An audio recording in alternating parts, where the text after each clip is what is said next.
Yes, indeed. It's Wrestling Uncensored time, and tonight we're previewing WWE's Elimination Chamber. Let's do that.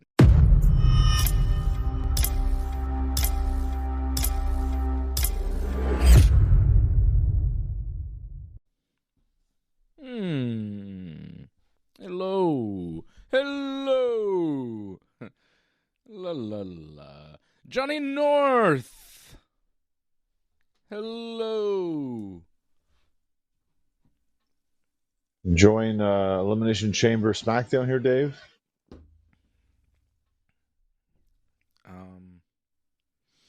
It's been okay.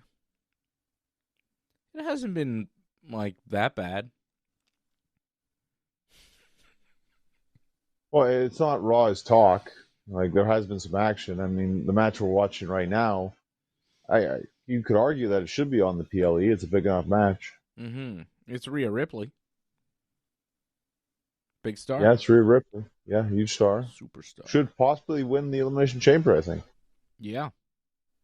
Right, she's in that too. Very busy. Well, when you're a top star, you should be busy. Keeping her working, yeah. We're here. We're going to preview the Elimination Chamber. We're watching SmackDown right now. Rhea Ripley and Io Sky defending the WWE tag titles against Nia Jax and Lash Legends. They have some sort of tag team name now, right? You see that? Yeah, some sort of name. Yeah, you're not wrong about that, but yeah, neither of us can remember what they called them. Well, I don't really pay attention to their promos too much, or don't want to remember the promos too much, so. Yeah, the SmackDown so far, we're going to preview Elimination Chamber here in a little bit. Just tell you what happened so far on SmackDown. Jey Uso was hauled off in an ambulance at the top of the show.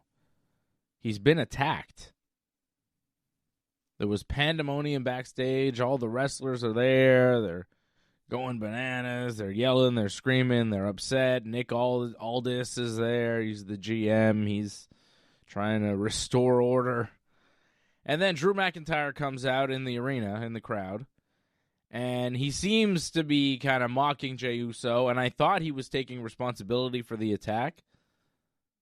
But then we saw Sami Zayn later in the show. Like, we just saw Sami talking to Jacob Fatu and being like, I think you attacked Jey Uso because now you have a match with Logan Paul where the winner gets to be in the chamber, so you're benefiting, and you were conveniently right by Jey Uso and were the first one to discover him after he was attacked, so I think you were the one who attacked Jey Uso. And then Jacob Fatu got really mad at Sami and was like, how about maybe it's you, Sami? How about that? So they did that little promo few minutes ago before this match.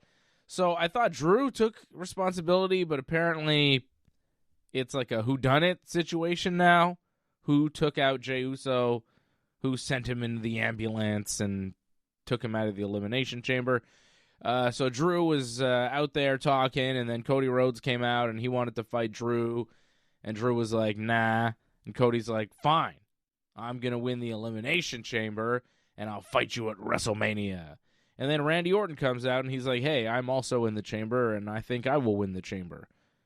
Those aren't the exact words. I'm just summarizing for you. Trick Williams came out, and everybody was excited. They said, whoop that Trick a lot. My son really likes Trick Williams. I was surprised to learn watching the opening promo. He was chanting whoop that Trick, too. He likes it. So, 8-year-olds, dude. I think he likes just to chant along with stuff the crowd goes with, I think. Yeah, it's fun. And then Javon Evans came out. Well, Trick Williams was like, hey, I'm going to win the Elimination Chamber. And then Javon Evans came out, and he's like, I am going to win the Elimination Chamber. And then LA Knight came out, and guess what he said? He also said that he was going to win the Elimination Chamber. Because they're all in the match. And then, of course, it degenerated into a fight. LA Knight and Trick Williams just brawled up the ramp through the backstage area, and I assume stopped fighting immediately because it was just, they just disappeared. Did their fight continue? Did it end? Did anyone separate them? Who knows? We'll never know. It doesn't matter. They're still fighting for all we know. And then Randy hit the RKO on Javon Evans. and Randy and Cody just looked at each other for a bit. And that was the end of the opening segment. So a lot of moving parts. Bit of a Jey Uso mystery. Jey Uso gets taken out of the Elimination Chamber. Paul Heyman was there. He was angling, trying to get Logan Paul a spot in the chamber. Jacob Fatu wanted a spot in the chamber. So Nick Aldis has decided that it'll be Logan Paul versus Jacob Fatu in the main event tonight, with the winner replacing Jey Uso in the Elimination Chamber, which is taking place tomorrow night in Chicago, Illinois. A lot has happened, I guess, John. Big move. I thought they were going to pull somebody from the chamber and replace them with Brock Lesnar. I didn't think they'd replace them with, like, Jacob Fatu. I figured Jacob Fatu is going to get this spot tonight, but I guess they could give it to Logan. Well, you're also skipping over an important part that happened on Raw. I am?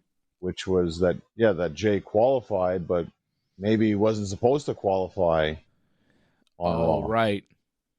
Yeah, that's true. Jey qualified because Bronson Reed, Jey Uso, and El Grande Americano Chad Gable were in a match, a triple threat match on Raw, and Bronson Reed tore his bicep. That's what it looked like, yeah. So he got hurt during the match, and he couldn't continue, and it was crazy. I don't know if you saw it live, but I was watching it live, and Bronson does a thing. He kind of rolls out of the ring. It didn't look like much. Right. And then he's just there for a while, and Jey and Gable don't know what to do, and they just stand in a corner. And they're also they're on commercial break, so they don't really have to do much. But on Netflix, they show the commercial breaks, right? When you watch live. When you watch live, yes. So I'm watching, and they're just standing there, looking at each other for like a good minute, not knowing what to do, and then they start like playing to the crowd. It was, they had to figure out. Okay, what are we doing now? Who's going to win? How is this going to end? And then Jey Uso winds up winning. But yeah, I think Bronson Reed was supposed to win. Bronson hurt, injured, probably missing a chunk of time, possibly WrestleMania. Stay out of the vision. It's a cursed group. Seth, Braun Breaker, and now Bronson Reed. Watch out, Logan Paul. Austin Theory. Paul Heyman, perhaps. I understand in terms of star power why you put Logan Paul in this match, but Austin Theory has won an Elimination Chamber match before. Like, they kind of just skipped over that fact and, like, put him down as, like, oh, you're a troublemaker, be quiet kind of thing. Like he's like the runt of the group where, he actually has some success where maybe they should acknowledge that. Yeah, maybe they don't want to acknowledge that. They'd rather ignore it. Because I don't think they're too high on Austin Theory. Neither am I. I don't think he's great. If I had a choice between putting Logan Paul or Austin Theory in the Elimination Chamber, I'd put Logan Paul in there every time. He's just worth more. He's a bigger star. It's more interesting to watch. Austin Theory is really boring. I can understand that. I really enjoyed the jabs that Logan Paul and Kevin Owens did with each other today. That was entertaining. Mm-hmm. I said that to you not too long ago. Yeah. So you're not wrong about that. I'll watch it. I didn't watch it yet, but it's funny. It's funny stuff. They're both very entertaining guys, and I'll give you that. I think they're more entertaining than Theory is in terms of promos. I think Theory's a good worker, though. I think there's something there. He's like solid, but not special. He's got to find himself still, but I think there's time. I mean, he's still very young, so whatever. So's Logan Paul. Yeah, well, I think he's found himself. I don't think you need to worry about that. Exactly. That's what I'm saying. How long does it take? Some guys never do it. Some guys is like, oh, he's a good worker. He just never found a right gimmick. It's like, well, okay. 10, 15 years in the business, you go, I've seen this guy before. You ever heard of Shelton Benjamin? You ever hear of The Miz? We saw him tonight. Well, I think Austin Theory is a little better than The Miz in the ring, but not by a ton. Yeah, Miz and Obafemi tonight, that was not good. Long promo and The Miz trying to reason with Obafemi not to beat him up, and then Oba beat him up and squashed him. It was a waste of time. Uncle Howdy beat Solo Sikoa. Speaking of a waste of time. Yeah, Oh this boy, big I know you're happy. long match that was not good between Uncle Howdy and Solo Sikoa. That Uncle Howdy wins. And the whole thing that's been running for months is that Solo and the MFTs have stolen the lantern, the Bray Wyatt lantern, from the Wyatt crew. And now the leader of the Wyatt crew, Uncle Howdy, has this match before Elimination Chamber. This is their big match on SmackDown. He beats Solo, gets the lantern back, and you think, okay, he did it. Howdy, he's the leader. He took it from the leader. You know, they're not tag team champions. That's still the MFTs. But at least he got his lantern back. It's kind of the symbolic Bray Wyatt thing. It's been going for months. They've stolen it, trying to get it back, stolen it, trying to get it back. He finally gets it back. Nope. Here come the MFTs. Talatonga kicks Uncle Howdy right in the head, takes the lantern back. The MFTs run off without Solo, who's still in the ring. And then the Wyatts all come out, and then, like, they don't chase after the MFTs. They all just kind of, like, look at them as they run away and then kind of check on Uncle Howdy. At no point do they decide to gang up on Solo, who's by himself, Solo, literally, in the ring. But the camera never cut to Solo. I guess he rolled away and ran away when the Wyatts showed up. Who knows?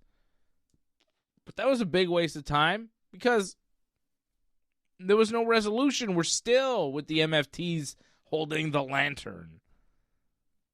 Like, that was the time to just go, okay, we're going to end it. We're going to give Howdy the lantern back. We're going to give the Wyatts their gimmick and, you know, we'll move on. But no, we're still there. They're still going to be feuding. And it's lasting months and months, and no one cares. And none of it is quality. This was not a quality match tonight. It's not a quality angle that anyone's invested in.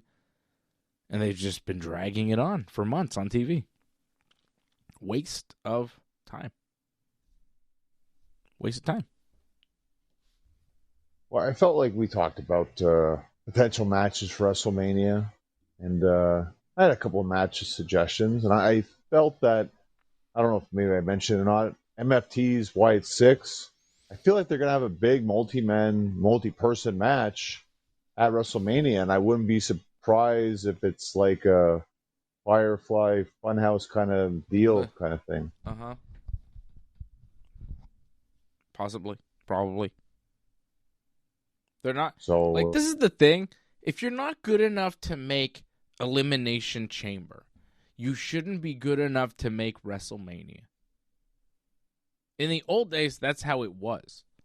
Like, you might make these other lower tier pay-per-views, but you had to be the cream of the crop to make it to the big show, to make it to WrestleMania. It's not like that anymore. Now it's like, everybody, because you work for the company and you've been on TV a lot, you get to have some sort of match that will make up. There'll be a bunch of people in it, and you'll get to be on WrestleMania.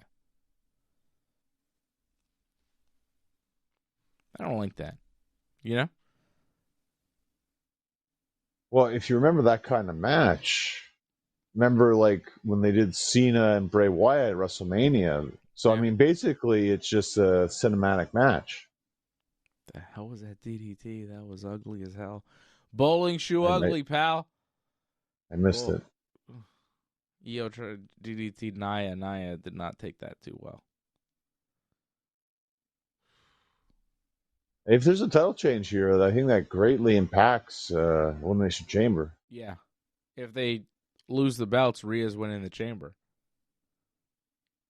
I mean, she still could win the Chamber either way, but like I think it almost makes it a lock then. See that crossbody?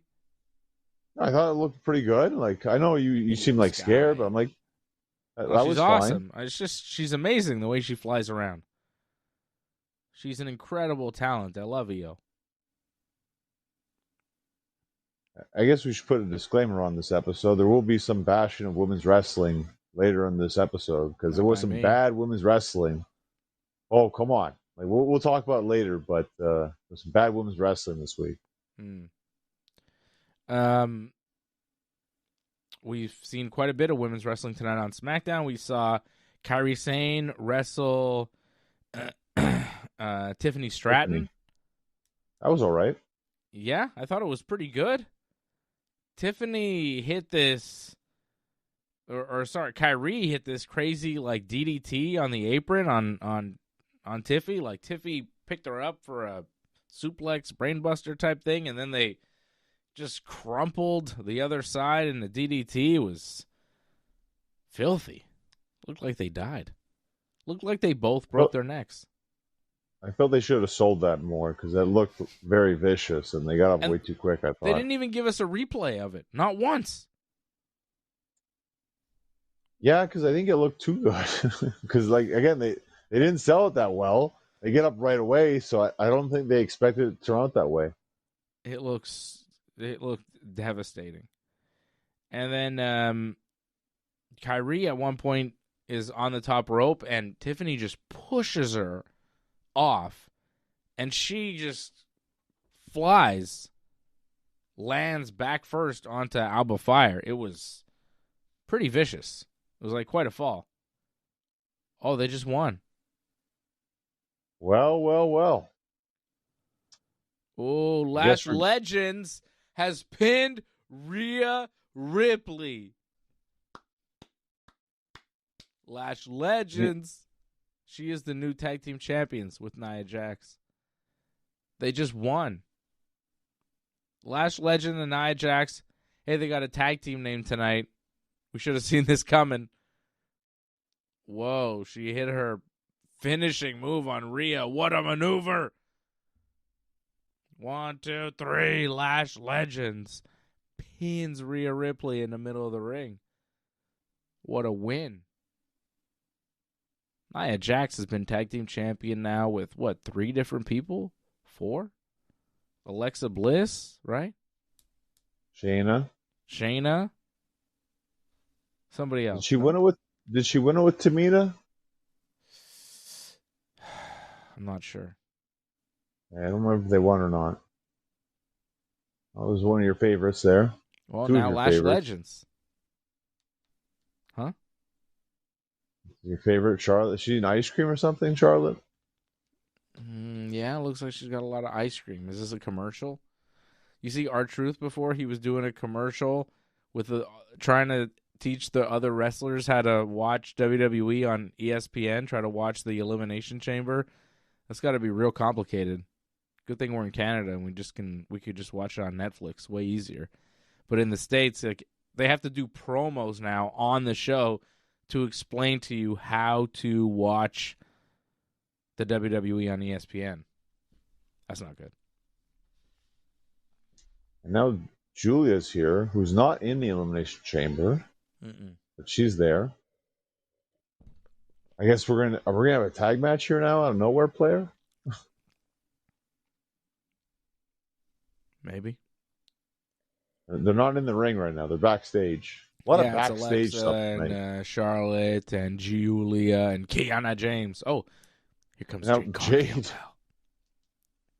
Which this I like. Could just be one of their backstage things, you know. But I like that Jade's like talking to or interrupting people who are in the match. That's good. I like that. Mm-hmm. Charlotte's in the match, and Bliss is in the match. Bliss is in the match. Charlotte is not in the match. Charlotte's not. Okay, hold on. Let's find out who's in the match. Tiffany Stratton, Rhea Ripley, Alexa Bliss, Asuka, Kiana James. Oh, yeah, Kiana James is in the match. And Raquel Rodriguez. Yeah, Jay did a little backstage with Raquel earlier. And Rhea. Oh, wait, Nick Aldis. He's mad at the MFTs because of what they did to Uncle Howdy. Taking the lantern. Oh, he wants them to defend the tag titles now. Next week, they will defend the tag titles against who? The Wyatts? No, they're going to determine new number one contenders. They're not going to defend them next week. They're going to find number one contenders next week on SmackDown. They're going to have some sort of match. Okay. Great. Hopefully it's not the Wyatts. What other tag teams do they even have on SmackDown? One of your favorites, Fraxium. Fraxium and the Motor City Machine Guns. There you go. And Los Garzas. Great. No wonder Johnny Gargano's depressed. This poor guy. Well, he seemed like he was happy again. He got up and he walked away for some reason. Because he didn't want to be there anymore. He didn't want to be there in the first place. Candice had to drag him there. He's sad. Can't you tell Johnny's depressed? Candice LeRae had a match. Johnny Gargano's doing this like sad, depressed gimmick. They're saying it's because he lost the mask to Axiom that he had stolen from him. But we all know why Johnny Gargano's really sad. He lost his best friend, Tommaso Ciampa. Tommaso Ciampa went to AEW, and he gets to wrestle cool guys like Kyle Fletcher and Mark Briscoe. Tommaso Ciampa got to win the TNT title. Tommaso Ciampa is doing cool wrestler guy things in AEW, and Johnny Gargano is alone in WWE being the sidekick to his wife, Candice LeRae, and having to still wrestle in the tag team division for some reason, even though he doesn't have a tag team partner.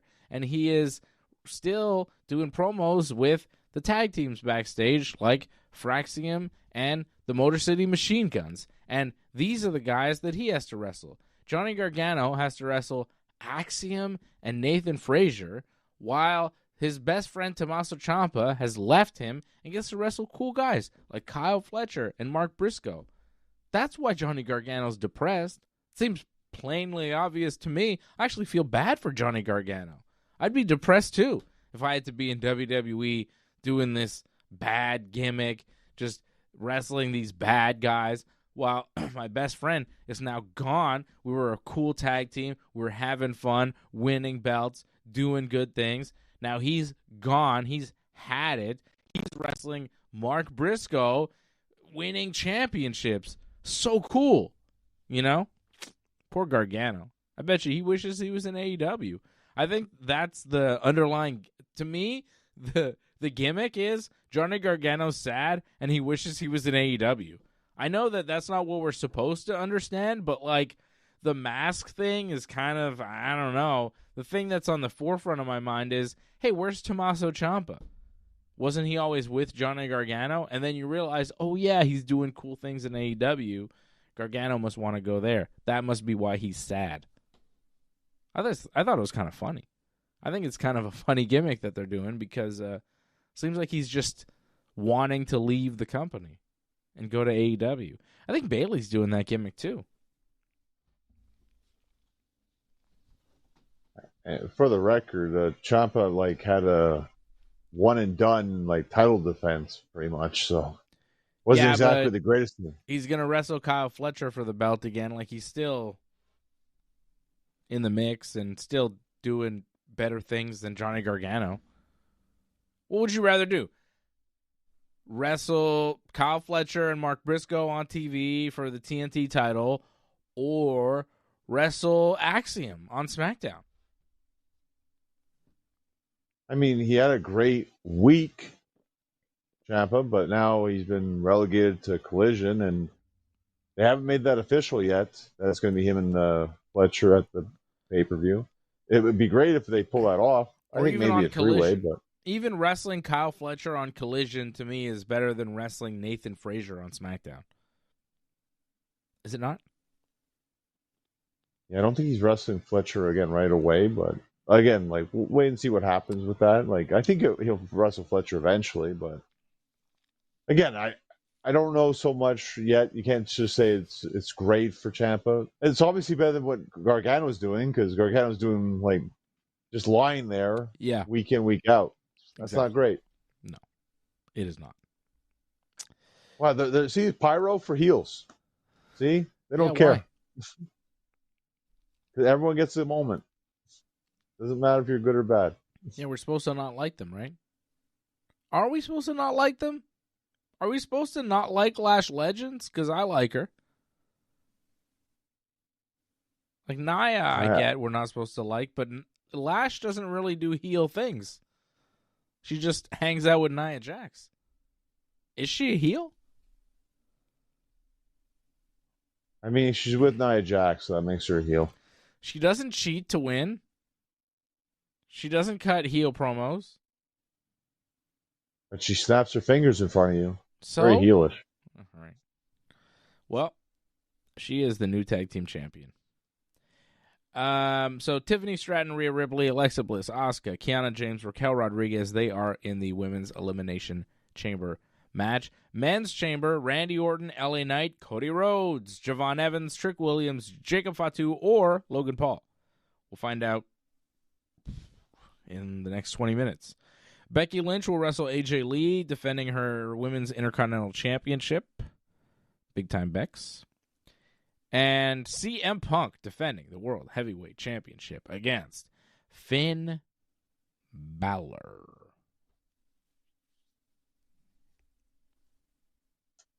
It shouldn't be a long show, 4 matches, but again, WWE likes to drag stuff out. So hopefully we're done by 10, I would think. Yes. The Finn Bálor thing is odd. How so? Because they're building him up so much, you know? Mm-hmm. They're giving him a new character edge. They're giving him a lot of promo time. They're making him say, like, this is my shot to be champion. I was this before. I'm going to be this again. And, you know, like, they're really trying to do something with him here, right? Yeah, and I get it, too, because, like, I think at WrestleMania, like, we talked about this for a while, I think almost the whole year. Him and Dominic, that's the match at WrestleMania. For so much, like for Control of Judgment Day, for the IC title. That's the match I think we're going to get. Mm-hmm. So is this for that? Well, because Finn's not going to win, right? Finn's not going to beat Punk, and then he's going to snap and get mad about that, and then go after Dominic, I think. Okay, I could see that. Because he didn't help, or didn't help enough. Or maybe costs him the match. Accidentally. Something's going to happen. Yeah. I could see that.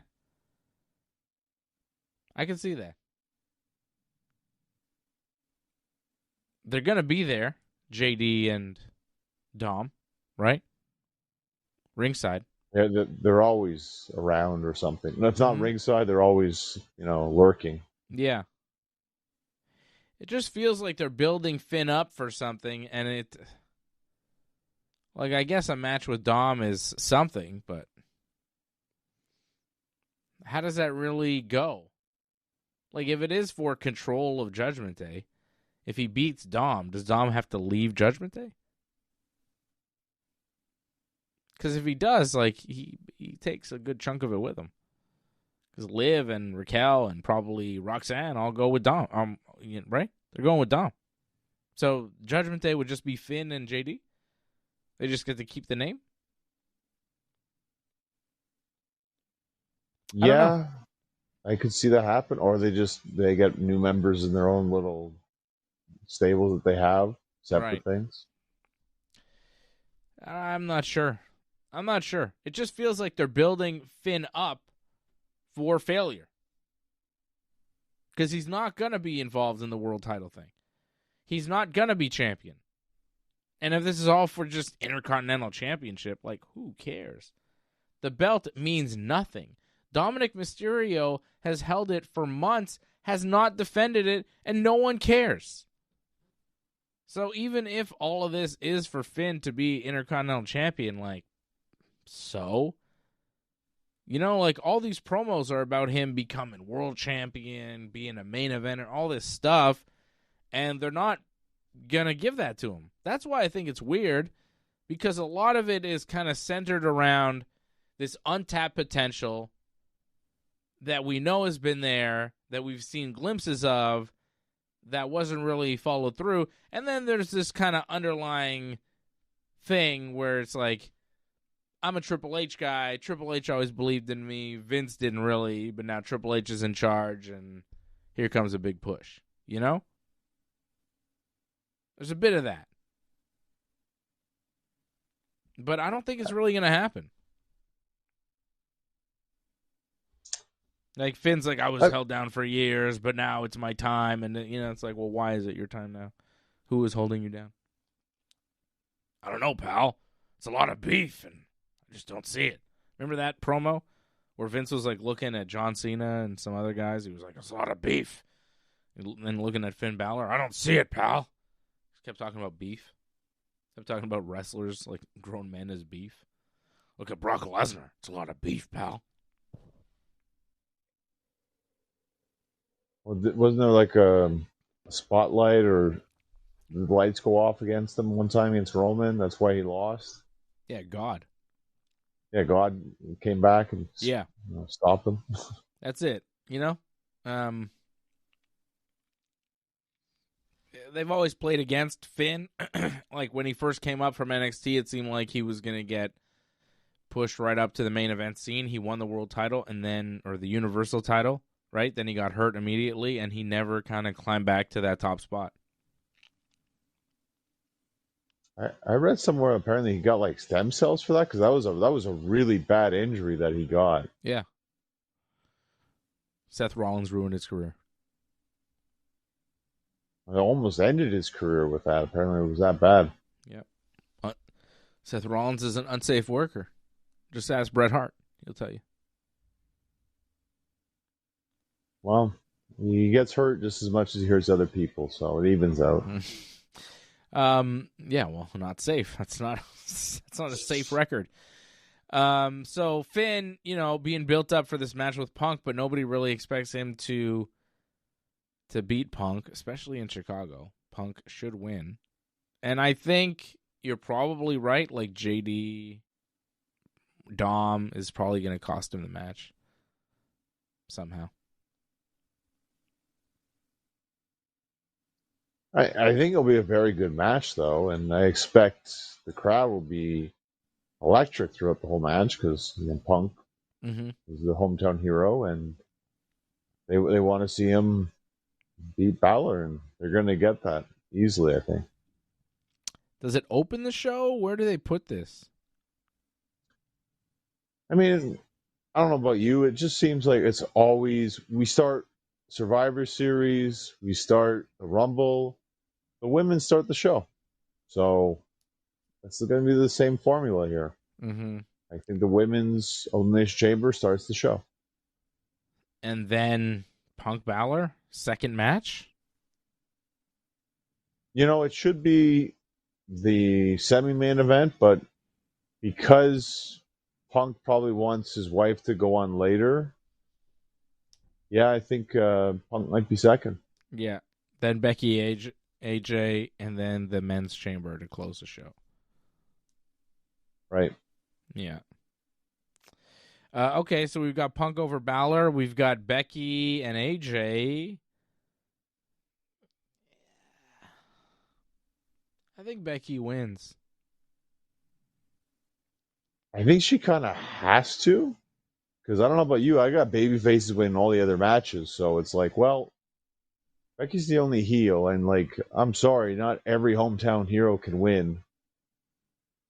Yeah, I know, originally not from Chicago, but now Chicago is her home, AJ Lee. So I just don't see her winning. I don't think she needs to win the title, too. It's not a big thing for her to win the title. She's beaten Becky several times here. Yeah, I think you give Becky the win here. Yeah. Give Becky the win back. Maybe she cheats to win and we set up another match at Mania. I don't think they're done. I don't think this is the end between them. Oh, yeah. Probably either way, we'll probably get a Mania match. Don't know if it'll be for the title again. Might just be a big tag thing, or maybe they'll just be in a battle royal, maybe. But yeah, they'll encounter each other again, probably. Maybe some sort of celebrity match. Celebrity tag with them. Who knows? I don't know who they would get. I'm just saying. Throwing it out there. There's always people. Oh, if Punk wants to wrestle twice, you can do another mixed tag. Yeah, I doubt that. I doubt they do 2 matches for Punk. Yeah, so Becky over AJ, Punk over Bálor. Okay, we're in agreement here. Women's Chamber, because right now we are watching Jacob Fatu and Logan Paul to determine the final men's spot to replace Jey Uso, who probably was replacing Bronson Reed after Bronson got hurt in their match. So this is really who's replacing Bronson Reed, I guess. Jacob or Logan. I think it's going to be, well, maybe it should be Logan because Logan is in the same group with Bronson, right? Like if we're replacing Jey Uso, Jacob Fatu being a babyface, being family with Jey Uso, makes sense. Good replacement. If we're replacing Bronson Reed, Logan Paul, heel, in the same group as Bronson Reed, makes sense for Logan Paul to win this match, right? Yeah, I like your thinking on this one, but I'm still going to go with Jacob, though, just because I think they're pushing him towards the title match, and Logan Paul is probably going to wrestle the Usos at WrestleMania at this point.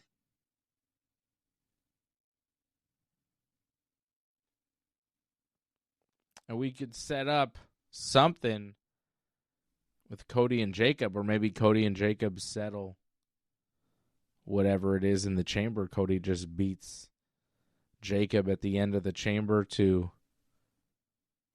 advance to Mania. It's very possible. I would honestly rather see Jacob win the chamber than Cody. But, yeah, Cody, I think, still, if I'm not mistaken, odds-on favorite when the week started, and probably still is as of this point, and probably will still be after this match, no matter what. Yeah. Yeah, I think no matter who wins this match, Cody is still going to be my pick. Well, it changes things up a little bit, though, if Jacob can pull this off here. So yeah, if Jacob's in it, it adds a different dimension to it, but I think it's still kind of the same. But if Jacob's in it, I think you could run an angle where maybe Drew enters the chamber, claymores Jacob, allowing Cody to hit a crossroads and win, setting up a triple threat for Mania where Cody wins the chamber, but still we find a way where they decide that Jacob got screwed and he deserves to be in it too. Because I still think Cody Drew one-on-one is not that compelling, but if you add Jacob Fatu into the match, it gets more interesting. I suggest we do the predictions for the women's match. Yeah. So that way, by the time we're done that, hopefully this match is done. We've got Tiffany Stratton. I wouldn't be so sure. I think the women's predictions are pretty simple. Tiffany Stratton, Rhea Ripley, Alexa Bliss, Asuka, Kiana James, Raquel Rodriguez. Let's go process of elimination. Who won't win? Alexa Bliss won't win. Okay? Kiana James. Like, she's not like the worst, though. Like, I wouldn't say she's like the worst option in this match. She's not. I think she's not going to win, but okay. Well, who's least likely to win? Kiana James. Yeah, I think she would be the least likeliest to win. Yeah, and then it would be Alexa Bliss. I'd honestly say Raquel Rodriguez. I don't see that her versus Jade at WrestleMania? I'm sorry, you can't sell me on that. Well, Raquel just did a backstage promo with Jade, and it was just her and Jade. When Kiana James did the backstage with Jade, she had like a bunch of people around. Well, as she probably should. But I But still what I'm think saying is Raquel's more serious. Raquel's had title matches. Raquel's like bigger than Jade. I'm not saying it's going to be Raquel, but I think that. Okay, so you're saying Raquel, not over Kiana James, but over Alexa. You're saying Alexa Bliss over Raquel? yes. Okay. I'll give it to you. Fine. Fine, John. So Kiana James won't win. You don't think Raquel will win. You don't think Bliss will win, right? She's next, not winning. That's right. She's not winning. For No. sure not winning. Now, Asuka, I'd say, has a chance, but won't win. She always has a chance because she's Asuka. Because, like, Asuka Jade Cargill would be fun. It doesn't make sense right now. I don't think so. No. She's not winning. Right? So there's only really two possibilities of people that could win. Rhea Ripley, who just lost the tag titles tonight, which frees her up for a big singles run leading into Mania against Jade Cargill. That match would make a ton of sense and would work and would be good and would be something that could main event night one of WrestleMania easily. Yep. So there's Rhea Ripley. And then there's Tiffany Stratton, who's got history with Jade. She lost the belt to Jade. She's main evented big matches, had a title run, been a star, is somebody they want to push. They could do something with Jade and Tiffany for sure. And up until tonight, I would say Tiffany was my pick to win. But now that Rhea lost the tag belts, man, you go, well, hang on a minute, playa. Wait. Hold on. Hold on a minute, player. Thank you. You know? I think Rhea's going to win this. I think it's going to be Rhea Jade at WrestleMania, and I'm excited about that. Like, Tiffany Jade does not excite me. I've seen it before. It is what it is. It's whatever. Rhea Jade is cool. It's a cool match. They haven't done it. It looks cool on a poster. The match will be interesting.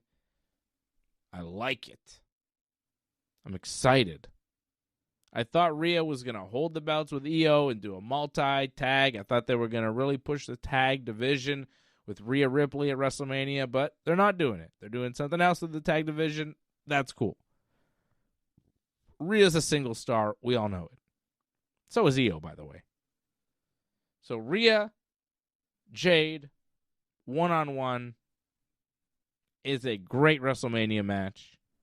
It's something I want to see, and I hope I get it, and I hope Rhea wins, and I believe she will. I'm going with Rhea Ripley, right? Like, that's got to be the obvious pick right now. I wouldn't say it's the lock. I just feel like the way things are going, it felt like there's a shift here. Like I read somewhere like it was like Cody and Tiffany were the easy like locks to win the chamber. Like they're the odds-on favorites. Clear, no chance for anyone else. But yeah, after tonight, I think that's definitely changed.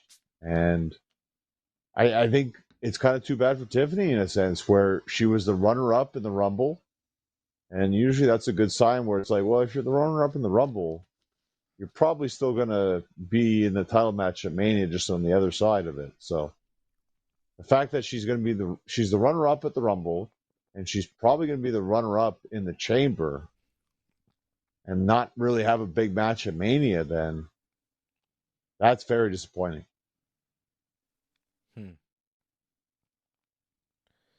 Yeah, I'm not sure where she goes for WrestleMania. U.S. title. Wait, you're leaving out Tiffany. You're leaving out Io Sky.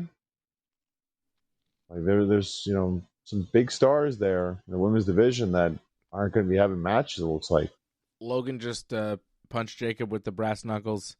Top rope splash. 1, 2, 3. No, 2. I thought that was a good false finish. I thought he got him. He hit him with the knuckles. And it's 10:58 too. Right. 10:57. But still, like, it's almost end of SmackDown. I thought that was it. It shows you, like... Oh, Masked Man. Super kicks Austin Theory. Oh, Logan Paul punches out the Masked Man. He just knocked out the Masked Man. Lost weight. Is he going to unmask the Masked Man? It's... Who is that? Who's that? That's nobody. I thought it was one of the LWO guys, to be honest. Who is that? There's security and referees taking this guy away. The Masked Man. Well, it wasn't the same person because, like, that was a different Masked Man. What the hell? Yeah, so a lot smaller. Yeah. So now there's no ref because all the refs went to deal with the Masked Man. Jacob Fatu just hit a Samoan drop on Logan. What a melee. So the Masked Man came out, super kicked Austin Theory. Oh, Drew McIntyre just hit Jacob Fatu with the title belt. Logan rolls up. 1, 2, 3. Logan wins. Beat Jacob Fatu. Logan's going to the chamber. I see Jacob Fatu's got a legitimate beef now. You could still enter Jacob Fatu into a triple threat with Cody and Drew because Jacob got screwed by Drew here for his match at the Chamber that he would have won, and he would have got a shot at Drew at WrestleMania had Drew not screwed him on this SmackDown occasion. Not bad. Drama. Good little piece of business. Setting things up, right? I think we just set up WrestleMania right there. Jacob Fatu losing, but because of Drew, I think we just set up the triple threat. Drew, Cody, Jacob Fatu. How do you not enter Jacob Fatu in the match now? He's getting screwed. Right? Well, Cody's winning the Chamber. That's pretty much, you could say that's almost a lock right there. Yeah. Cody Rhodes, LA Knight, Trick Williams, Javon Evans, Randy Orton, and now Logan Paul will be in the Elimination Chamber. And, of course, the winner will be the American Nightmare, the great Cody Rhodes, the modern-day Ric Flair. Ric Flair and Hogan rolled into one. Yeah. Well, I'd say Cody's like more Flair than Hogan, and Roman is more Hogan than Cody. I think Roman is the Hogan and Cody is the Flair, and they're both in their prime in the same company at the same time, which is kind of cool. That's why it's like if you do a 3-time WrestleMania matches, 3 of them against each other, it really isn't that bad because they are both generational talents. They're 2 of the greatest that the WWE's ever had, and they have them at the same time. Cody Rhodes is fantastic. I know he's got a lot of detractors, but by God, is he a great wrestler. He's just a great, complete, professional wrestler. His knowledge and appreciation for wrestling just shines through in everything he does. I got so much respect for Cody. I love Cody. He is one of the best top guy WWE champions of the past 30 years. At least I would say he's the best top guy they've had in the past 20 years. That they've made the legit top guy main eventing WrestleManias, winning Royal Rumbles, they've given the rocket to and kept it on him for several years where you go, oh, he's the top guy in WWE. There's only so many guys in history that have, had the brass ring. You know what I mean? And I think over the past 20 years, we've had maybe 2 guys, Cena and Roman and Cody. I like something that Cody said. He did an interview recently, and he talked about how people are complaining about people heckling them, fans heckling them, and he said like maybe wrestlers need to grow like thicker skin, and if you're making so much money, like maybe just put up with it and not complain so much. Yeah. I agree with a lot of what Cody said about that. Mm-hmm. Because he gets it. He knows what wrestling is about, and he knows what wrestlers before him had to go through. Those guys were making less money and getting stabbed on the way to the ring. You're making millions of dollars and you're upset about a few bad words? Get over yourself. Understand what business you're in. Try not to be so sensitive. I mean, you're a pro wrestler. People are going to say things. Got to be able to deal with it. And you know what? Use it.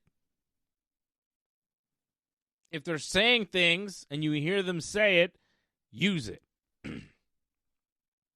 You can always use it. If people are saying things about you in pro wrestling, as a pro wrestler, you can go, hey, at least they're talking about me. Whatever they're saying, I'm going to use that in some way in my gimmick. Right? It's Well, it depends. I mean, like if it's like in AEW where they're chanting like F Ice, like I don't know how much you could use that. I It's kind think of rough. Brody King can keep coming out in his Abolish Ice t-shirts and be the guy that hates ice. Use it. Like it's great for the crowd, like for them in that now. moment. He can't use it now. Well, no, they're still chanting F Ice though, but like yeah, anytime he comes out but now, every week. AEW better be careful because Warner Brothers that owns the AEW TV, right? Right. They just got bought officially today by Paramount, which is owned by the Ellisons, Larry Ellison, right? Who, follow me, John, is super tight with, guess who? Guess who helped him, kill some of the regulations so he could make this purchase? The President, Donald Trump. And guess who Donald Trump really likes? Ice. He's the guy sending ice, right? So if AEW is against ice and they're pushing an anti-ice character, the owner of the company that has their TV deal and owns actually, we found out recently that they own like a percentage of the company. Like Warner Brothers actually owns like 3% of AEW. Something like that? Right. Something like that. It's a small percentage, but yeah. So now they are part owners of AEW. So I wouldn't count on Brody King wearing his Abolish Ice t-shirt anymore. Because Paramount just bought Warner Brothers officially, and they're,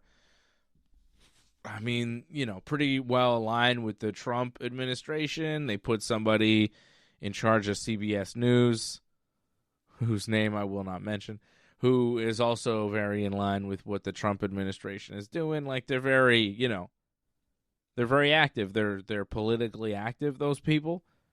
They take a stand, and they enforce it through their media properties. And now Warner Brothers, who owns TBS and TNT, is their media property. So. Yeah, but I don't know if you saw that Brody King is now starting like a fundraiser for like an indie wrestler. I believe got arrested by ICE. So like he's not stopping in terms of like being against ICE. Like if anything, he's really like digging in more. Yeah. Well, AEW, they bring in a lot of lucha guys. You got to be careful. You never know. These guys from CMLL. Something could happen. I'm like half joking, but I'm also like, yeah, it actually could happen. I mean, those guys are Mexican. I don't know. I don't want to talk about this anymore. Shout out Angelo. Angelo's in the chat. Jason Pete in the chat. Members over at join.ringsidereport.net. Support the channel. Keep it going. We're going to be back tomorrow. We're going to be back tomorrow at 10 o'clock. Whether the chamber's over or not, we're going to be on at 10. If the chamber's over before 10, we'll come on before. We'll come on after the chamber or at 10. Like, if the chamber's not over by 10, we're just going to come on and talk to you about the end of the chamber, and we're not waiting for them, is what I'm saying. Right? Why wait?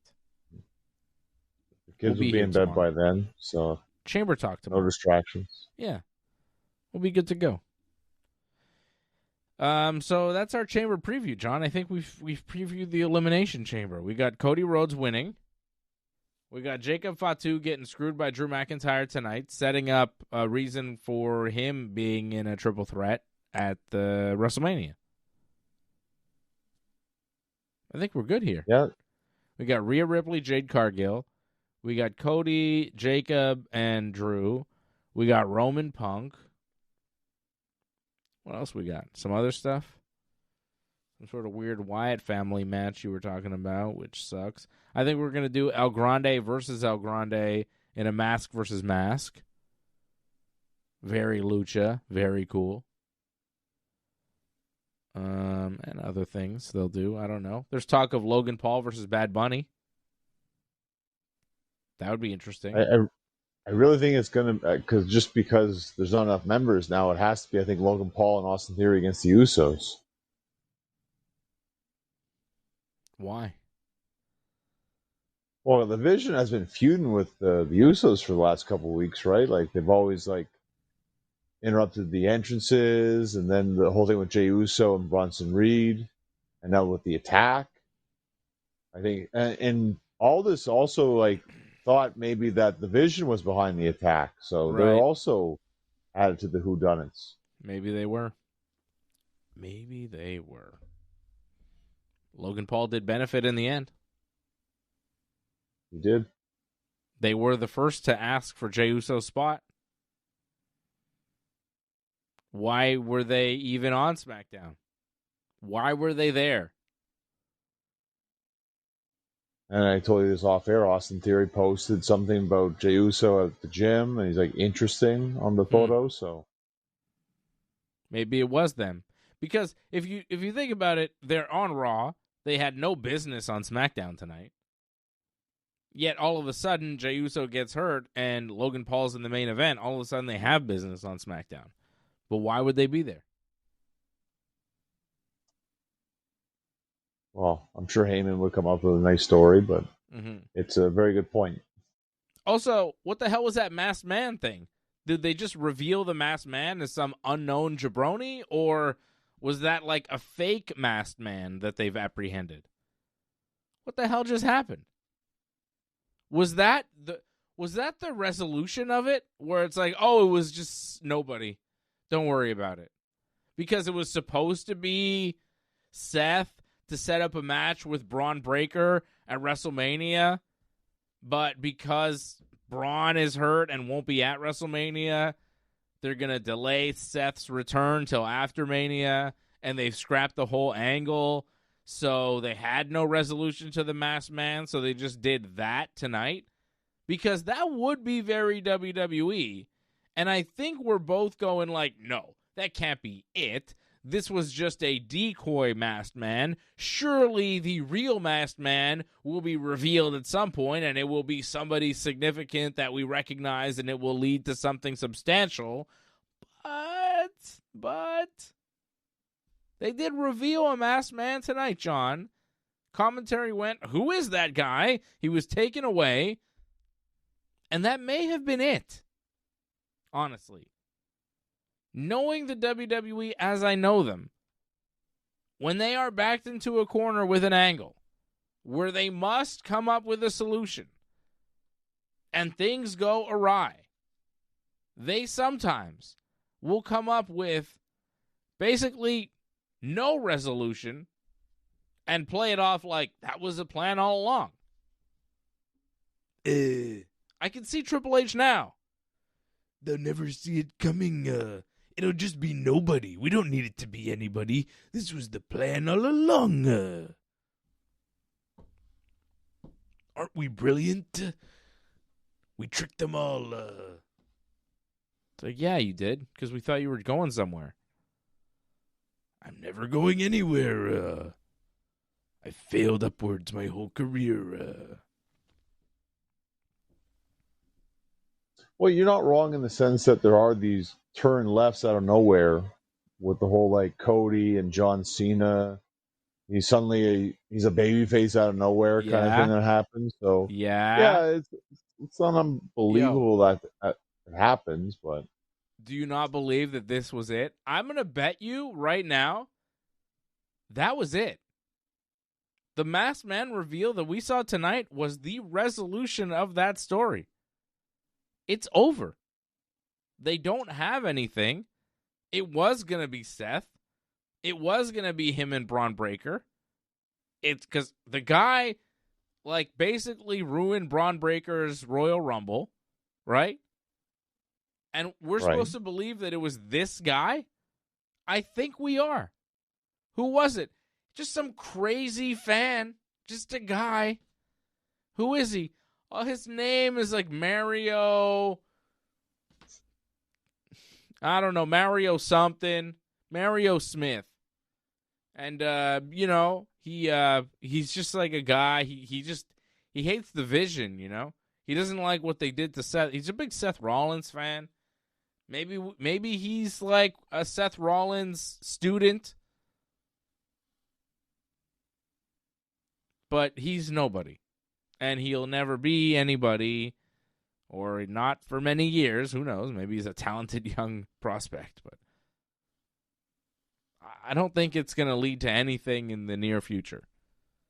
I believe that what we saw tonight was their way of tying a bow around the whole Masked Man reveal mystery, which is so WWE. And I know you think, because I know you don't buy it. You're like, this can't be it. You know, like, it can't be it. But I'm telling you, John, I think this is it, man. I think what they did tonight was it. Is there a part of you that believes me? Because I think, like, come on, man. Don't you think? I think this was it. I believe your logic because, again, with the whole Cena and Cody thing, like, that was ridiculous. And but that was happened. A big deal. This isn't even that big. I mean, to me, this is kind of a big deal, actually. Not as big as Cena's heel turn. No, but, like, it's still a big deal in terms of, like, this was a big angle that had been going on for several events. Yeah. And impacted major matches. And now that's all you give us? Like, I just feel like it's insulting if that's all it is. I just feel like it has to be more. Because it's a joke if it's not. I don't think it's more. Well, I really hope you're wrong. Like, I'm kind of glad you were wrong about AJ Styles. I'm glad AJ is, like, done. Like, it's good for him to be done. Yeah, I thought he was going to... Because he didn't put his gloves down. It seemed like he was saying, like... But now he did. And he made a point to say the last WWE match. Didn't say last match, Right. There was some weird stuff at the end there. But now it seems like he's making it clear. He's done. He's done. It was a nice send-off. Nice little promo. Cool to see Undertaker show up. AJ seemed genuinely surprised when Undertaker said he was going to be in the Hall of Fame this year. It was a nice moment. Him and his family. It's good. I liked it. It was WWE, I think, has learned a few things from AEW, and one of their things is it's good to be nice sometimes to people that the fans love. It's good to just take a moment and just pay tribute to a wrestler.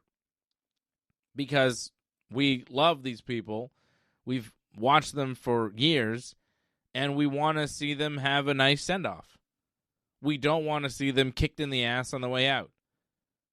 We don't want to see them lose to Baron Corbin in 8 minutes at WrestleMania and then never be seen in a wrestling ring again. We don't want that.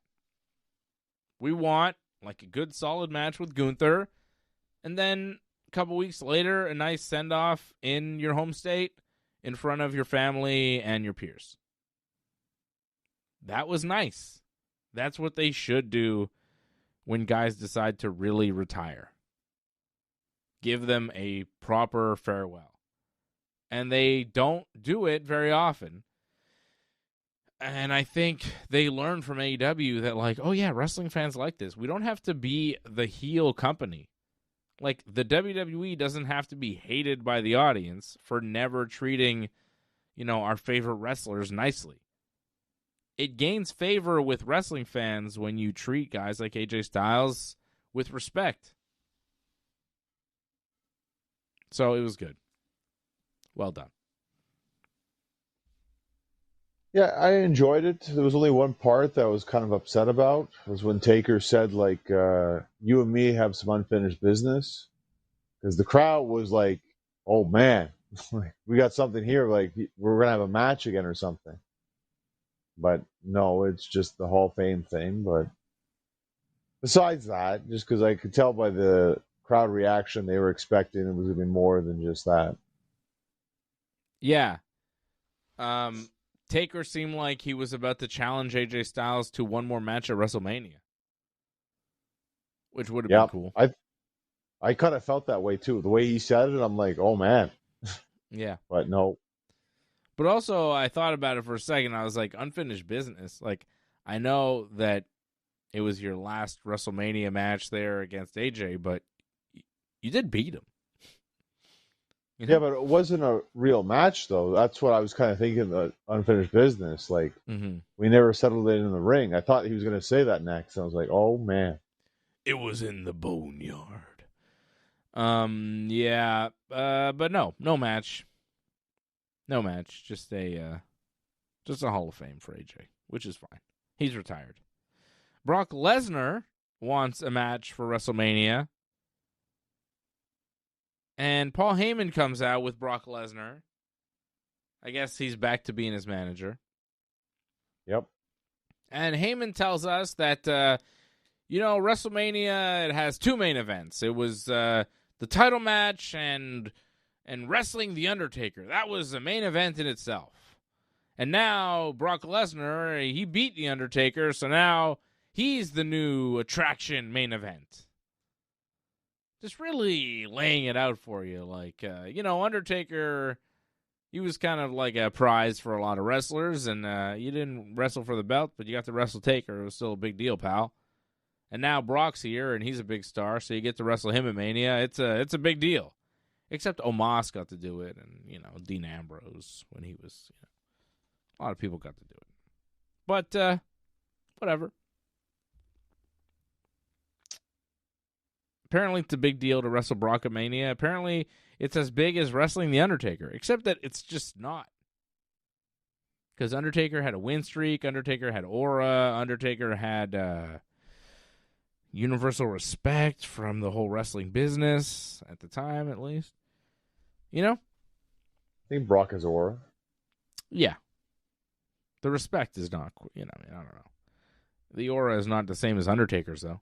Undertaker was like magical. Brock is different. He's definitely got an aura, though, for sure. He's got a presence. He still has that. And Heyman's like, Brock is gonna do an open challenge, and people can just face Brock whenever. Here are the dates that Brock will be here. Anybody can challenge him for WrestleMania. So that opens it up for literally anybody. What? That promo was not good. Here's Brock. He's like Undertaker now. Who wants Brock? Okay, we'll see you later. You guys, we'll be back in a couple weeks. Bye. It's weird.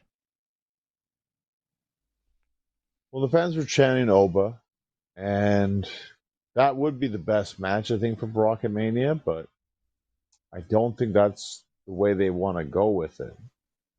I think they don't want Oba to lose right away. So that won't be the match. Again, LA Knight, that's going to be the match in the end, I think.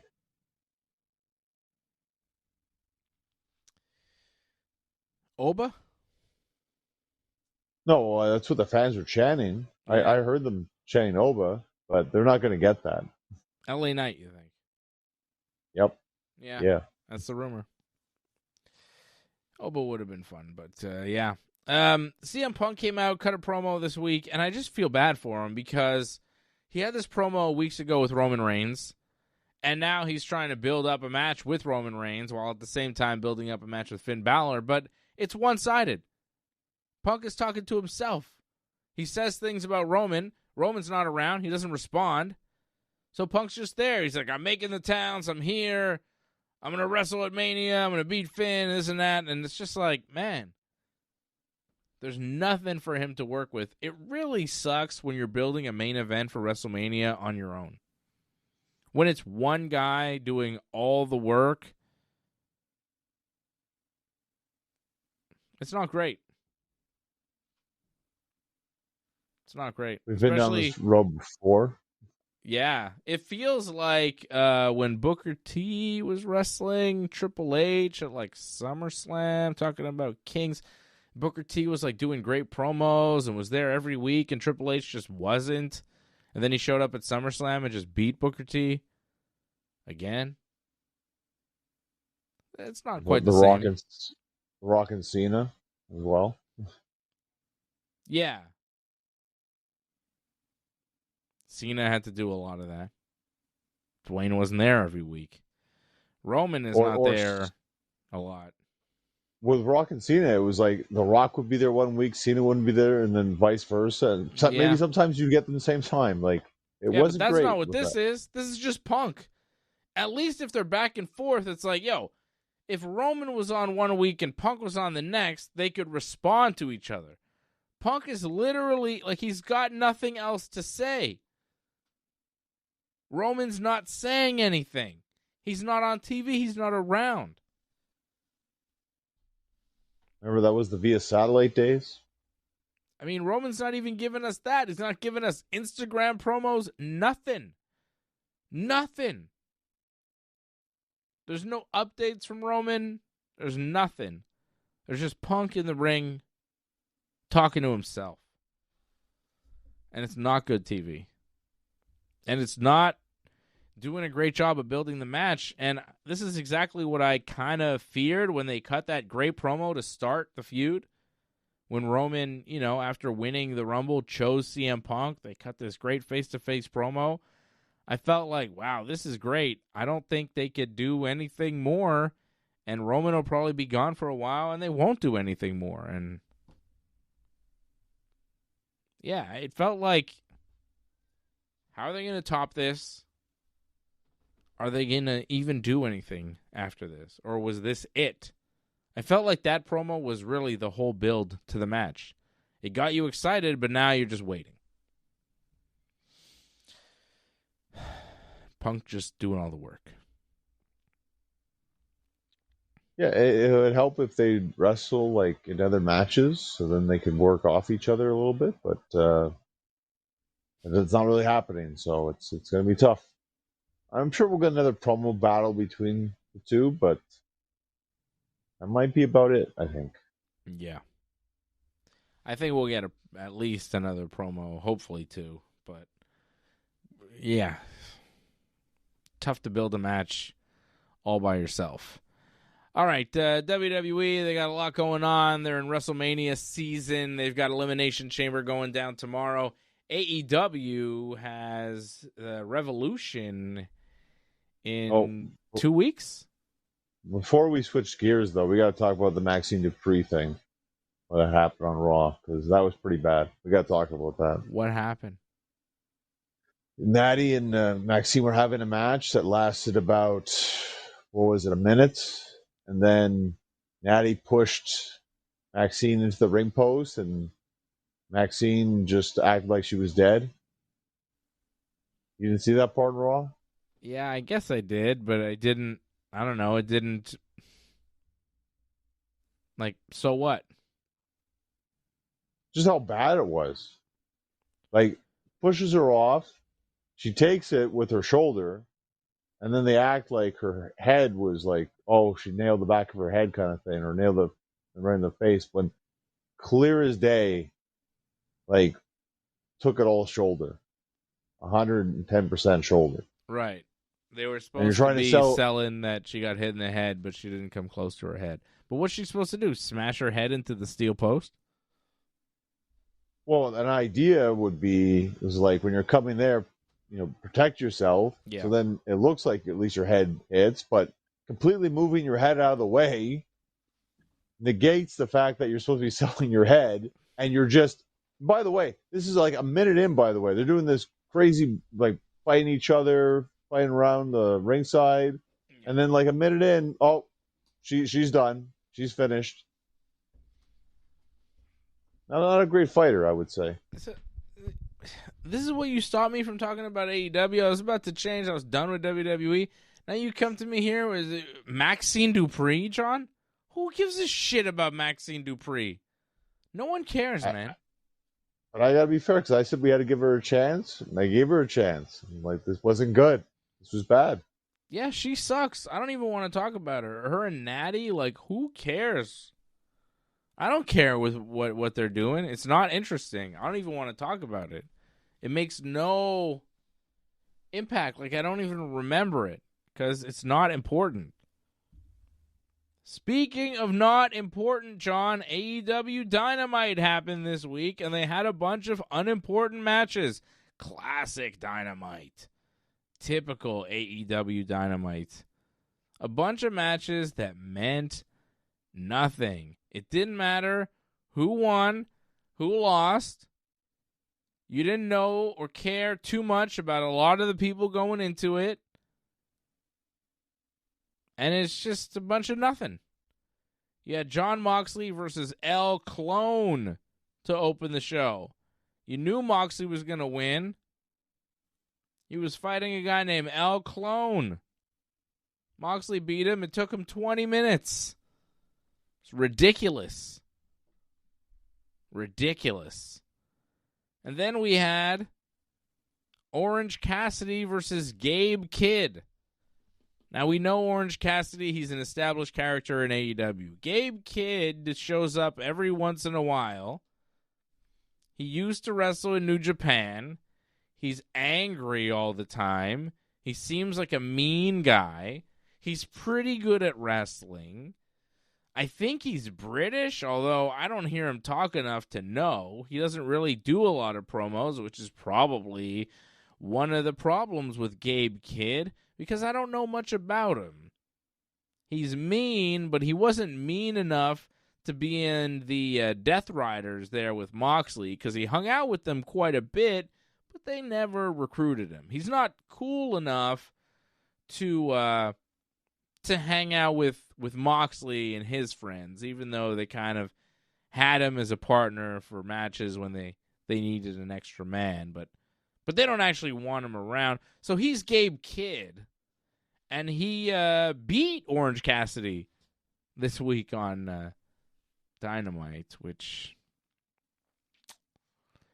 yeah, I didn't care about that. I don't think it does much for Gabe Kidd to beat Orange Cassidy. I don't think it does much for Orange Cassidy to lose to Gabe Kidd. I still don't care about Gabe Kidd or know really anything about him other than he's not cool enough for the Death Riders. And now he's got a friend. I don't know who his friend was, but his friend helped him and then attacked Orange Cassidy with him. And then Darby Allin made the save because now Darby Allin is friends with Orange Cassidy, and there'll be a tag match, I guess. Well, Gabe Kidd's partner's name is Clark Connors. Of course. You see him every now and then. But they kidnapped Darby a couple weeks ago, if you remember correctly. Yeah. So, yeah. So Gabe Kidd is evil. He hates Darby. That's for sure. We know that. And he's mean. I know that. I've said that. We've established that he's mean. We've established that he's not cool enough for Moxley. And is he British?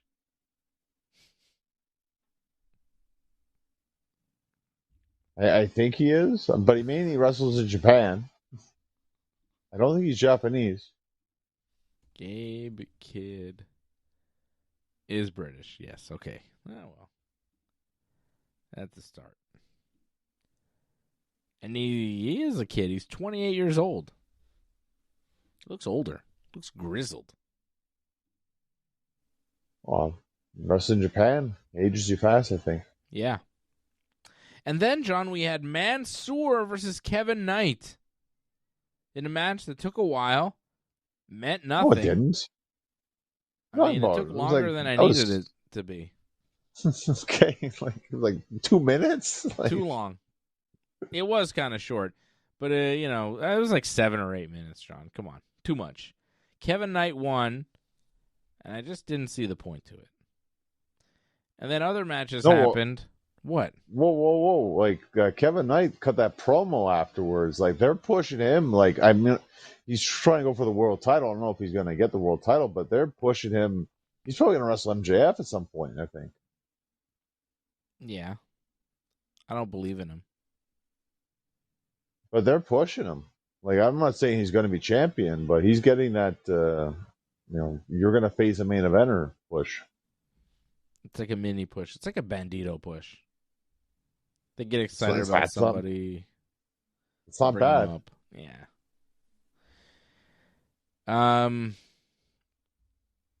Then you had Babes of Wrath. Oh boy, here we go. Babes of Wrath defending their tag titles against Megabad, who is Megan Bayne and Penelope Ford. Penelope Ford got hurt in this match, and it was Megan Bayne for a while. And then eventually their friend, who's their friend that caused a disqualification to end the match? Leah Cross? Okay, well, she came in. She was ringside, and she attacked Megan Bayne. No, not Megan Bayne. The other one. Willow Nightingale. She attacked Willow. Yeah. Yeah, she attacked Willow to cause a disqualification because Penelope couldn't wrestle anymore. She was hurt. Megan was by herself, so they decided, let's just end this match. A lot of matches just ended abruptly by injury this week on TV. Dynamite and Raw. Well, I guess they're fortunate, though, because they thought maybe she had broken her ankle, Penelope, but apparently she just sprained her ankle. So that's actually good news, I think, because that could have been really devastating. But if you saw the match, Penelope's there on the apron, and then she just slides away, and then she's gone. She's just lying on the floor pretty much. Yeah. Commentating's not really acknowledging it until after the match is over, but they're kind of stuck in a hard place here because I don't think they wanted Megan to get pinned. And potentially, I don't know about you, I felt like there was supposed to be a title change here maybe. Because they're pushing the Brawling Birds or Talking Birds, whatever, that tag team. Yeah. I could have seen a title change there for sure, but can't do it if Penelope's hurt. Yeah. Because to then cause a DQ finish is weird. Because if the Babes of Wrath were supposed to win, why not just do the finish that they were planning on, right? Well, another thing, too, is maybe they just don't want Megan Bayne to eat the pin, too. If they were supposed to lose, it's not Megan that gets pinned, at least. So I could see that. I could understand that, but I could also see them winning because if you're pushing a brand new babyface tag team and you've given the heel team several shots against the champions, it feels like they're finally going to win now, but that didn't happen. And I know you like Harley Cameron, but I got to put a lot of blame on her. And I know she deactivated her Twitter X because she got all the hate, but she deserves all the hate that she got because the injury happened because it's her fault. She moved out of the way on that moonsault to the outside. Yeah. You saw the video. It'd be tough to I catch her, sent it though. to you. The angle where Well, Penelope's coming down is tough to catch her. She's coming kind of feet first. You might get kicked in the face. No? It's really not like Megan placed them perfectly, and you see it clear as day. She just moves out of the way. Of course, it's hard to catch when you move like she did a Miz. Like everyone's saying it right, and I see some people want to defend her, and I get the defending, but like you're being kind of biased if you're defending, and I understand if you have favorites and all that, but this is 100% her fault. And the other complaint too is like, oh, it's a stupid thing to do dives the outside or catch on the outside. I'm not going to disagree that it might be kind of stupid to do it, but if you put yourself in that situation, you've agreed to do it. Don't decide, oh wait, no, I'm not going to do it. You're already in it. Like, don't bail out at the end there. That's how the injury happened, because she bailed out. Yeah, she did kind of run away from that thing. Didn't go to catch her, just backed away. Rough landing. It's not easy wrestling. Ford. No, it is not. Brody King beat Mark Davis in another match that just happened. Brody King wants to stay at the top level of AEW. Swerve Strickland has turned heel. He attacked Kenny Omega after their match last week. He cut a heel promo this week. And he says that he's the most dangerous man in AEW, not Brody King. Kenny said that Brody King was the most dangerous man in AEW, and Swerve didn't like that. And Brody King said, well, if you want to prove you're the toughest man, Swerve. So I guess they're going to do a match maybe next week on Dynamite. I don't know. Or the pay-per-view. Yeah. Swerve back heel. I think that works. Did you catch during the match the unique chant that we got during that match for Brody King? No. They were chanting F Don Callis, Right. F Ice 2. Oh, that's funny. Creative, the AEW fans. Very creative. Denver, Colorado this week, AEW.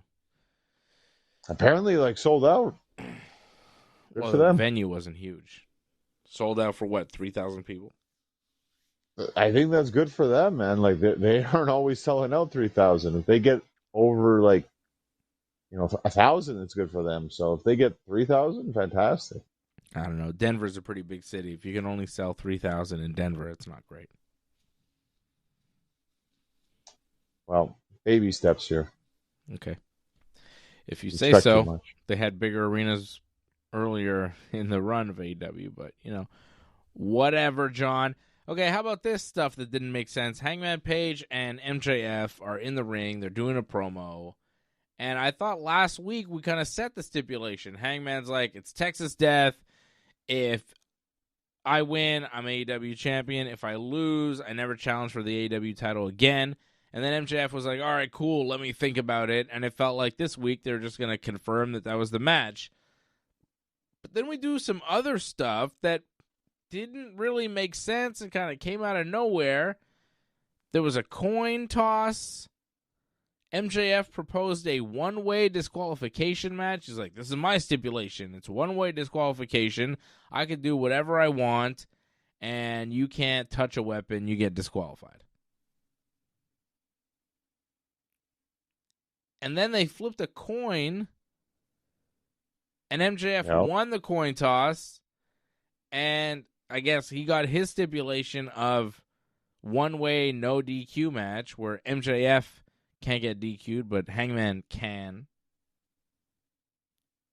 But at that point, was Hangman's career on the line too? Yeah, that never changed. What? So confusing. And then Hangman's like, wait, the quarter, let me see the coin, and MJF had rigged the coin. And then Tony Schiavone got a message in his ear from Tony Khan saying because MJF had cheated the coin toss, it was now going to be Texas Death at Revolution for the belt.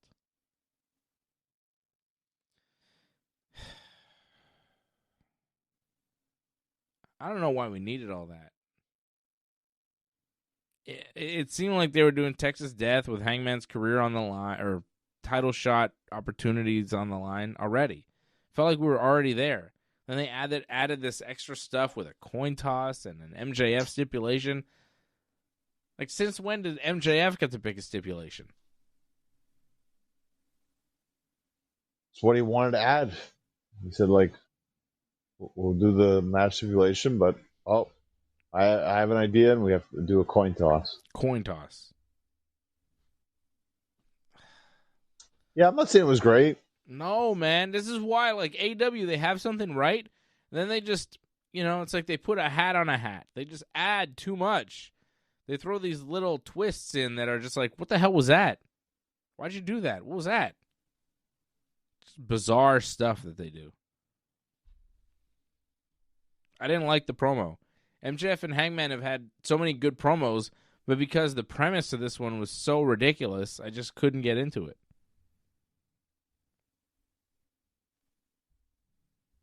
Well, it was eventful in the sense that we have it official now. It's done. Set in stone that Texas Death, Hangman's world title shot ever is on the line now. Mm-hmm. He better win. I think he loses. Wow. And then what? He never challenges for the AEW title again? Or he wins some match down the road where he can regain his ability to challenge? I'm sure they have an idea of how to do this and not mess it up like they did with Cody. Yeah, you have him win. You don't let him do it. Anyways, main event of Dynamite was fun. Young Bucks. That was crazy. Young Bucks, Rascals, and Jack Perry get the win over Ricochet, The Demand, and the FTR. A mile-high madness, anything goes match. It was crazy. Just so many bananas maneuvers.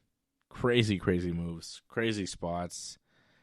Big-time bumps, table bumps, all sorts of stuff. They did everything. It was a 10-man tornado tag that delivered. Big time. I'm surprised they did this just on a random Dynamite like this. Like, it felt like one of those, like, Anarchy in the Arena kind of pay-per-view matches they do. It's good, right? I'm not complaining. Well, you said it was a nothing Dynamite, but I'm like, that match happened, so like, I can't say it was the rest of the show Dynamite. was kind of nothing, but the main event was very cool. I'll give you that. I'll give you that too. Like, that's pretty much what I felt. Yeah. If you haven't seen Dynamite this week, skip everything except the main event. That's fair to say. Well, you might want to watch that tag match because a lot of people are talking about that women's tag. Yeah, but not for good reason. Because it was botched. Anyways. We're going to be back tomorrow night, 10 o'clock for the Elimination Chamber post-show. We'll recap the Chamber. We'll give you our match of the night, our scores on 10. Hope you will join us tomorrow. Thank you for supporting the Ringside Report Network over at join.ringsidereport.net, membership.ringsidereport.net, and go to our website, ringsidereport.net. Big shout out to Jason, Pete, and Angelo. Seeing you in the YouTube chat tonight. Hope you guys enjoyed the show and are having a great weekend so far. And to answer Jason's question there, El Clone is the clone of Hologram. So he's the evil Hologram. Hologram is the babyface luchador, and El Clone is the heel luchador. Cool. And answer that. Well, I hope everybody is having a nice time. I know it's still cold, but the spring training is going on. Things are warming up. I've been watching an embarrassing amount of spring training baseball, John. Just too much baseball for this time of year. Watching it too intently when it means absolutely nothing. But it's still good signs. Yankees have won 6 games and lost only 2. Which has been nice to see because, I know it means nothing and I totally get it, but Wouldn't you rather see your team win and score a bunch of runs than lose and get runs scored on them? Like, even if it means nothing, it's still like the players that will play on your team playing other players that will play on their team. And when you win those games, it's like, oh, nice. I'd rather win than lose. Even though you can't win the World Series in spring training, it doesn't count for anything. It's still like a good sign. It's not a bad sign. You know, winning a bunch of games and hitting home runs is a good sign. The Yankees are swinging the bat early in spring training. It's nice to see. Yeah, I'd take a winless preseason and have, like, winning pretty much all your regular season games instead. I'd rather win in October than win in March. Of course. Winning in October is what it's all about. That's not what I'm saying. I'm not saying it's a trade-off. I'm just saying, you know, I'm watching the games. I like to watch baseball, and I like to watch the Yankees. I'm a Yankee fan. When I watch them, I want to see them hit home runs and win games. And that's what they've been doing. They've been scoring. They've been winning a lot. This guy, Spencer Jones, a nice prospect. He keeps hitting 400-foot home runs, hitting them like out of the stadium into the parking lot. He hit a car yesterday. Hit another home run today. It's like, is he not going to make the Major League roster? He's so impressive. Apparently he strikes out a lot, but maybe he fixed that? I don't know. I keep watching him play and like hit home runs, and I go, man, clearly can hit the ball pretty far. Would be cool to get him on the team. He might be good, but the Yankees don't think he's ready. What do I know? Yeah, I don't know. Like, if he strikes out a lot, that's going to require a lot of patience. And I know you, as a Yankee fan, don't have a lot of patience, so that's going to be rough. Yeah, well, the Yankees as a team strike out a lot, so to add another guy who like hits home runs and strikes out a lot would not be great for the overall lineup. Wow, the World Classic starts Thursday? WBC, I thought it started Wednesday.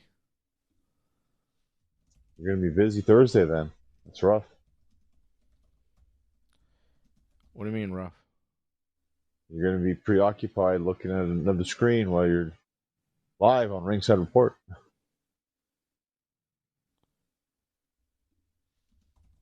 You're checking the schedule now. Are the games at night? I don't know when the other games in terms of times are. I would imagine some would be, no? A lot of them are, I thought, afternoon. 10 p.m. Tokyo Dome, Wednesday, March 4th. Maybe that's actually March 5th. Okay, technically there's a game in the Tokyo Dome March 4th. But March 5th is when like things really kick off. 5 a.m. in Japan and then 10 p.m. in Japan. The games in Puerto Rico, Miami, Houston kick off on the 6th of March. When does Canada play their first game? Canada will play their first game against Colombia next Saturday, March 7th at 11 a.m. in Hiram Bithorn Stadium in San Juan, Puerto Rico. You know who used to play in Hiram Bithorn Stadium in San Juan, Puerto Rico, John? Oh. Your Montreal Expos. When did that happen? We played, I'm pretty sure it was 03 and 04. We played like 20 regular season games in Puerto Rico, and that was our home stadium, Hiram Bithorn Stadium. Do you not remember when the Expos didn't get to play all their home games in Montreal and they had to play some in Puerto Rico? Like, I feel like it was 10 to 20 games. Was this because the roof was a problem with the roof or something? Or? No, it was a problem with attendance. And I think Major League Baseball had taken over the team, and they were like, let's put them in Puerto Rico. Let's travel them around, make some money. I don't think I watched any of those games then, I'm guessing. Montreal Expos in Puerto Rico. In 2003 and 2004, yeah. 22 of their 81 home games in Hiram B. Thorne Stadium in San Juan, Puerto Rico. 22 of their 81 in 2003 and 2004 because Major League Baseball owned the team. How do you not remember this? This was like a big thing. That's why when I see Hiram B. Thorne Stadium, that's where Canada's playing. I'm like, yeah, that's where my Canadian team used to play sometimes. Still pissing me off. Yeah, those were dark times when the Major League Baseball owned the Expos because it was pretty much the sign of the beginning of the end, pretty much, when that happened. Mm-hmm. Yeah, like Andrew said, don't remember that time. No, but I can't help it because I remember that time because I remember all the Expos times because I just watch the games no matter what. Like, I didn't care that they sucked. I didn't care they weren't playing in Montreal. I just wanted to, see the games, listen to the games, pay attention. So I was aware of what was going on. And so Canada will play their first game next Saturday, 11 a.m., and then USA plays their game at 8 p.m. against Great Britain. Tough matchup.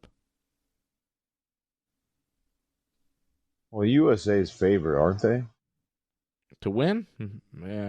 I would imagine. I'm not saying they're going to win. Japan could win. Dominican. Yeah, Dominican Republic, too, is also very good, too, yeah. Yeah. When does the Dominican play their first game? Nicaragua. Friday? March 6th. Dominican, Nicaragua. That's a big game. Japan, Dominican, and USA have the best shot at winning. This is sick. We're going to see some World Baseball Classic next week. Pool play starts, I think, Wednesday. Is that possible? No, I think it's maybe Wednesday, like some games. Wednesday, Thursday, there's some games in Tokyo, but then the rest of the games, like in Puerto Rico and in the States, start on Friday. Next Friday, March 6th. Yeah, World Baseball Classic. And then when that ends on the 17th of March, it will be like 2 weeks, 10 days away from the regular season starting. I think it starts like 26th, 27th, something like that. I mean, we're only a week away when we have to turn back the clocks again. So once that happens, you feel like spring's coming. So we're getting there. It's going to be fun, though. I'm going to try to keep up to date with Team Canada at least. Hopefully they do well. Wednesday, March 25th. March 25th. We're less than a month away from opening day. Yankees and Giants are opening the season. Yeah, it's not a very intriguing matchup, but okay. Not for you. Well, to be fair, I mean, is that really you don't want to see the Yankees? biggest... The Yankees are a cool team. This is not an intriguing matchup.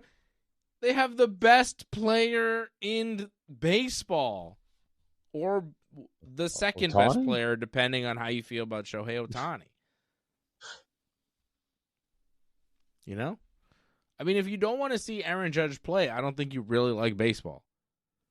Because, like, I am not a Dodger fan. I don't like the Dodgers, but I like watching Shohei Ohtani play baseball. It's like he's very good.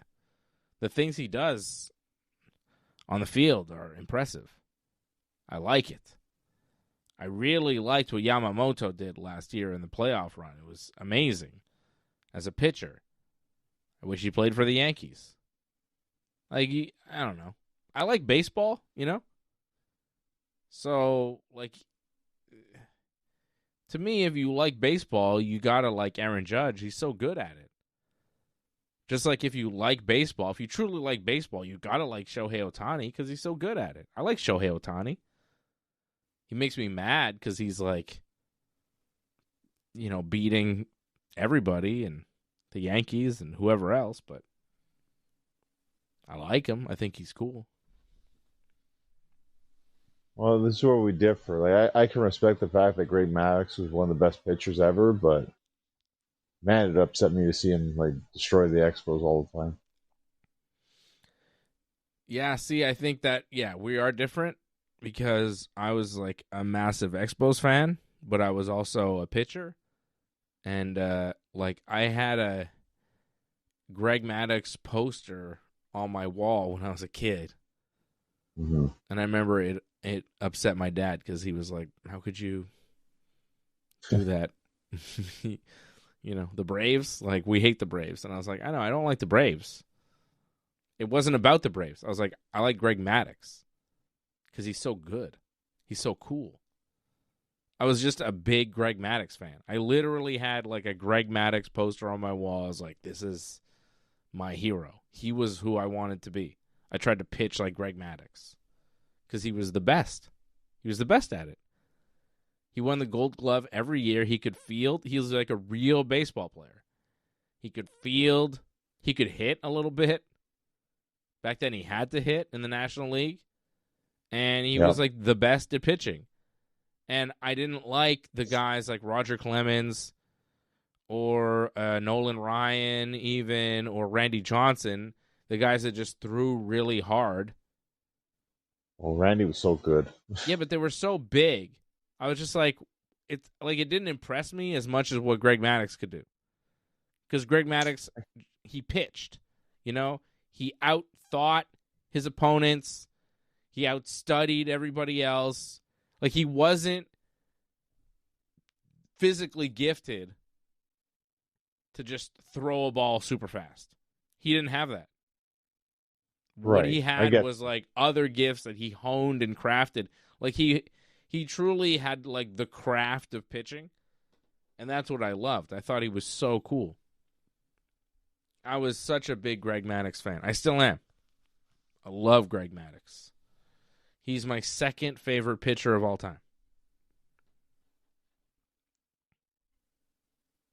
I hope Pedro's your favorite. Pedro's my favorite. Pedro's my favorite.